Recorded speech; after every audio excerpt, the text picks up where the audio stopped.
O comentarista Mauro César já deu o papo. Felipe Luiz não é mágico, vai precisar de tempo para trabalhar no Flamengo. E outra, vai precisar de tempo para a questão física dos jogadores aguentarem o que o Felipe Luiz planeja para este atual futebol do Flamengo. A gente viu que nos últimos minutos o Flamengo caiu demais de rendimento.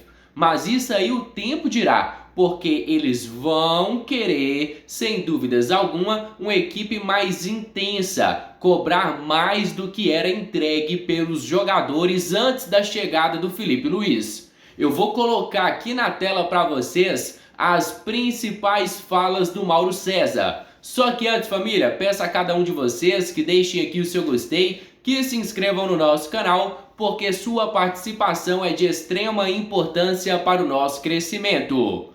Conto demais com o apoio de cada um de vocês. Agora confira as principais falas do jornalista Mauro César. O Flamengo repetiu o velho roteiro, conhecido do torcedor, na vitória por 1-0 sobre o Corinthians no Maracanã na primeira partida pela semifinal da Copa do Brasil. Lembrou muito o recente empate contra o Vasco. Com uma diferença, naquela oportunidade o adversário praticamente nada criou e na única chance que teve, empatou o jogo. O Corinthians flertou com o empate, mas acabou perdendo pela diferença mínima. Quer outro exemplo? O jogo contra o Bolívar. Muita pressão no adversário, um gol e não saiu o segundo gol, quase que o time boliviano empatou e aí no final o Flamengo amplia para 2-0 com a cabeçada do Léo Pereira. Quer outro exemplo? Flamengo e Palmeiras na Copa do Brasil. Nesse jogo, o adversário nem finalizou na direção do gol. O Palmeiras foi totalmente dominado. Foi uma vitória por 2-0, que poderia ter sido por uma margem maior de gols. Mais um exemplo, Flamengo e Palmeiras 1-1 no Campeonato Brasileiro. Nesse jogo, os dois times tiveram oportunidades. O Flamengo pressionou muito, jogou dentro do campo do adversário, boa parte dos 90 minutos, e acabou levando o gol no final. Ou seja, o que muda um pouco é, às vezes toma o gol no final, cede o empate, em outras ocasiões não. Não foi nada inovador o que vimos no Maracanã. Claro, se o torcedor ficar pensando no jogo passado contra o Atlético Paranaense, o último do Tite, ou na melancólica partida do Maracanã contra o Penharol, vai achar tudo muito diferente. Mas não houve grandes diferenças, aliás, não houve nenhuma diferença do comportamento da equipe com relação a jogos que aconteceram, melhor dizendo, com o outro treinador, com aquele que saiu. Nem poderia ser diferente. Felipe Luiz é um jovem treinador sem experiência, não um mágico. Em 2 treinos, em 2 dias, não iria mudar radicalmente o comportamento da equipe. O que ele fez? Ele reativou momentos de pressão, de intensidade com os jogadores motivados, como aconteceu em outros jogos, mas não conseguiu corrigir um problema grave do Flamengo. As chances perdidas, a dificuldade para converter essas oportunidades em gol. A outra, as chances oferecidas ao adversário à medida que o tempo vai passando e o time vai se desconcentrando, vai se desorganizando, vai perdendo gols e aí o adversário começa a criar. E o Corinthians teve chances no plural, embora o Flamengo tenha merecido vencer e poderia até vencer por uma margem maior, não fosse o goleiro Hugo, né? Goleiro que o Flamengo emprestou ao Corinthians e que, mediante o pagamento de uma multa módica, o Corinthians pode usar contra o Flamengo. E mais uma negociação muito mal feita pelo departamento de futebol do clube carioca. Agora, o jogo de volta, numa data que está gerando muita confusão, em Itaquera, para definir qual dos dois vai se classificar na Copa. Agora eu tenho que admitir que eu estou impressionado, porque quando o meu time perde, o que a gente faz? Que o Tele Santana, que o Guardiola, que o Klopp, que o pelo menos é isso que eu faço quando o meu Felipe Luiz lá não fez nada melhor do que o Tite, meu irmão. Ele perdeu, por sinal estava com salsicha de auxiliar dele. Eu fiquei prestando atenção. Uma coisa, uma barbaridade, queriam colocar o cara como se fosse o maior de todos, e não é. O Flamengo é uma várzea, 50 milhões em depósito de multa para os treinadores que passaram, e aí você tira o treinador Tite e coloca o cara que estava no sub-17, sub-20. O Flamengo é uma piada como dirigente. O Flamengo não sabe a força que... provocações do craque Neto. Queria dizer que o Rio Smith, que o Cruyff, que o Tele Santana, que o Guardiola, que o Klopp, que o Felipe Luiz lá não fez nada melhor do que o Tite, meu irmão. E que, por sinal, estava com salsicha de auxiliar dele, que eu fiquei prestando atenção. Uma coisa, uma barbaridade, queriam colocar o cara como se fosse o maior de todos, e não é. O Flamengo é uma várzea, 50 milhões em depósitos de multa para os treinadores que passaram, e aí você tira o treinador Tite e coloca um cara que estava no sub-17, sub-20. O Flamengo é uma piada como dirigente. O Flamengo não sabe a força que... E agora, família, para encerrarmos aqui o nosso conteúdo, eu gostaria de colocar aqui na tela para vocês as principais falas do Chico Garcia, que ficou impressionado com o desempenho das duas equipes. Um futebol muito bonito de se ver, duas equipes que queriam o jogo a todo momento. 1-0 foi pouco pelo que o Flamengo construiu, e o 0 no placar não foi justo pelas grandes oportunidades que o próprio Corinthians teve durante esta partida. Eu vou colocar agora na tela para vocês o que disse o Chico Garcia após o final da partida. Meus amigos, olha só.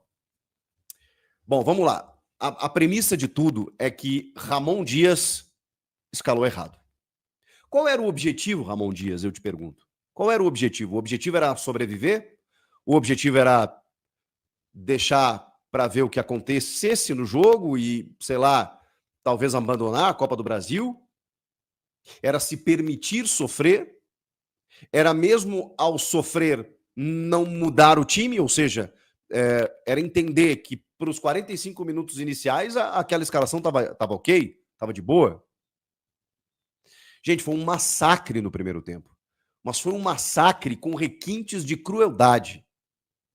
Crueldade fizeram com o Hugo. Deu pena do Hugo, deu dó do Hugo.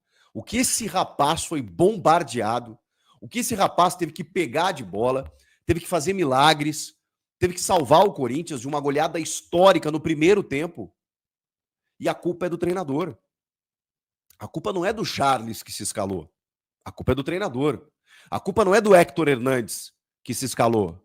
A culpa é do treinador. A culpa é do treinador que escalou 2 meias, um 4-4-2 com um meio-campo exposto, depois de ter jogado com 3 volantes contra várias equipes, ter dado um banho no Fortaleza fora de casa, um banho no Fortaleza dentro de casa. De repente achou o esquema. Aí, e a gente batia nessa tecla, né? Muita gente, não, o Garro e o Coronado tem que jogar juntos. Eu falei, gente, beleza eles jogarem juntos contra o Atlético Goianiense. E olha, em determinado momento do jogo, você coloca eles no segundo tempo ali, eles podem jogar juntos, tudo certo. Agora, quando você vai enfrentar um Flamengo, quando você vai enfrentar um Palmeiras, quando você vai enfrentar uma equipe que vai ficar com a bola, não faz nenhum sentido você ter Garro e Coronado juntos. Escolhe um dos dois. Depois, no segundo tempo, troca um por outro. Você ganha gás. Você tem esse luxo, cara, de poder tirar um e colocar o outro. Só o Ramon Dias tem essa possibilidade no futebol brasileiro. Tirar um Garro e colocar um Coronado, ou vice-versa. Você tem 3 competições. O foco está muito estabelecido no Inter no sábado, que precisa ganhar. Tudo certo se o Garro não fosse titular hoje. Ou se fosse o Coronado e não o Garro, ou se fosse o Garro e não o Coronado. Tudo bem. Agora os dois juntos, cara. Num jogo em que visivelmente o Corinthians não ficaria com a bola.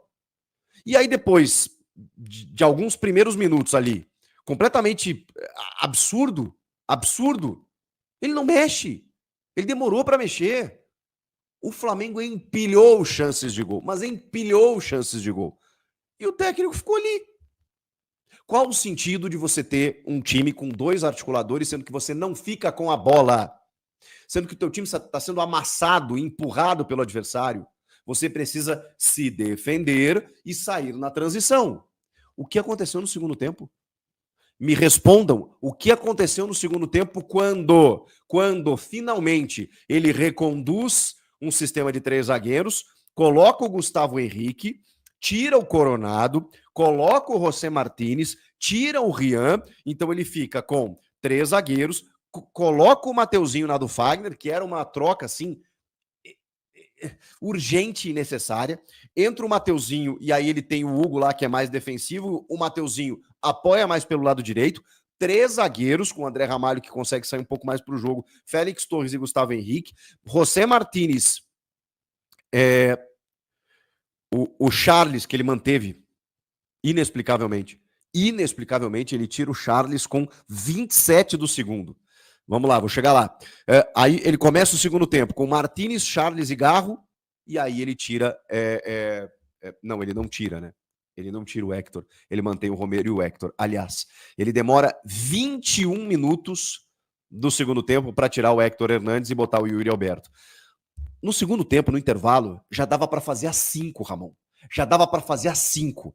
Era o Mateuzinho na do Fagner. Aliás, como entrou bem o Mateuzinho. O Mateuzinho jogou uma enormidade contra o Flamengo. Jogou muita bola, defensivamente e ofensivamente. Então, era o Mateuzinho na do Fagner, era o Gustavo Henrique, o Kaká, qualquer um que pudesse recompor ali para fazer uma linha de 5 ou linha de 3 quando o Corinthians tivesse a bola. Era o Martínez, só que eu não tiraria o Rian.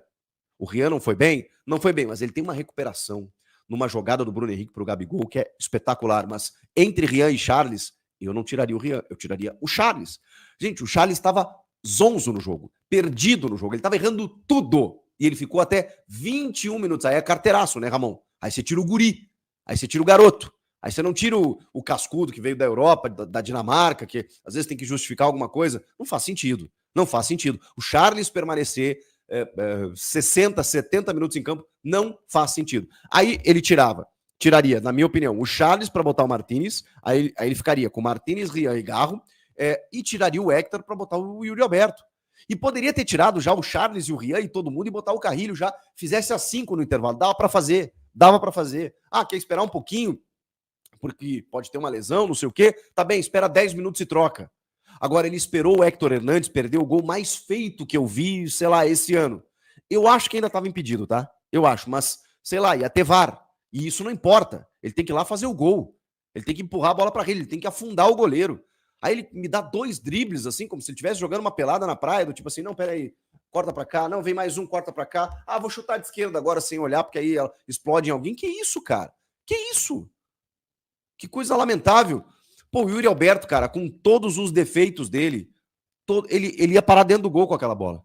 Ele podia até ter errado, tá? Podia até ter errado. Mas ele ia parar dentro do gol. Ele não ia fazer esse charminho que o Héctor fez pra fazer o gol.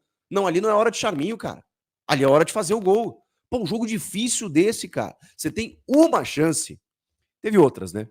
E aí eu preciso falar dessas outras chances do Corinthians. Porque apesar de tudo isso, gente, apesar de tudo isso, do massacre no primeiro tempo, é óbvio que o Corinthians melhora no segundo com as trocas, mas é óbvio. 1-0 ficou barato, foi lucraço 1-0 no primeiro tempo. Aí no segundo tempo o Corinthians melhora.